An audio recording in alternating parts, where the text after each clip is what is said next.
Hey guys, today I want to talk a little bit about puppy handling and getting your dog used to some of the routines that are going to be necessary as they grow up. We're going to work with Pearl here. She's 15 weeks old and she's a bundle of get up and go, but we're going to teach her that she actually has to hold still and settle down in order for some handling. You need this kind of stuff because your dog's going to need grooming for the rest of their life, so this is the type of thing we're going to work on. First of all, I want you to understand to restrain the dog a little bit. You can see that I'm sitting on the floor and I have her in my lap so that I can use my body to kind of keep her snugged into me. I'm going to take my left arm and bring her into my body so she can't go anywhere.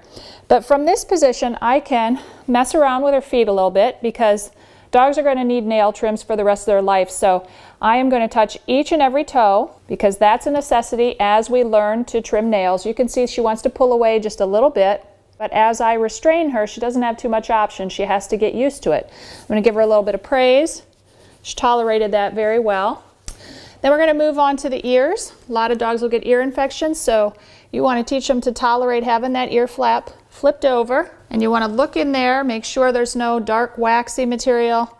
I'll touch a little bit with my finger. Most dogs will like this, but I'm replicating the idea that if I have to clean the ears in the future, I'd be using a little cotton ball.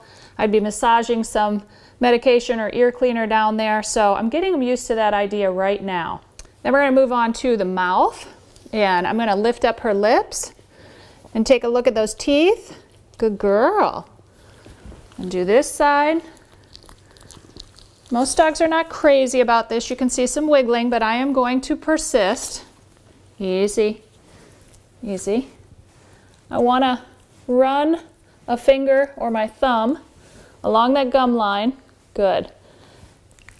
A lot of times it's really advantageous to learn to brush the dog's teeth, or at the very least we're tolerating touch of the mouth because your veterinarian's going to look in there sometimes, so I want the dogs to get used to this, okay? Plus with our puppies, a lot of times we have to take something out of their mouth, so I do want the dogs to get used to the idea of having their mouth touched.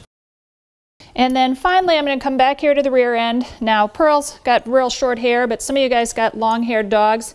I like to fuss back here on the hind legs, under the tail a little bit, especially for those dogs that have a lot of hair. You know, sometimes you got to do a little cleanup work. We have to brush back here, and dogs can be sensitive about having their hind end and their tail touched a little bit. So a little restraint, and I'm teaching her to hold still and to tolerate this. That's a good girl. All right. So there you go. 4 easy things. We touched the toes, we worked with the ears, we looked in the mouth, and we fiddled around on the rear end a little bit. Really easy routine to get into. You are playing with your puppy and petting them anyway, so spend that 1 to 2 minutes every day handling the body like that, and it's going to make your life a lot easier for grooming your dog, and it's certainly going to make it easier for the veterinarian or any healthcare people that have to take care of your dog later in life.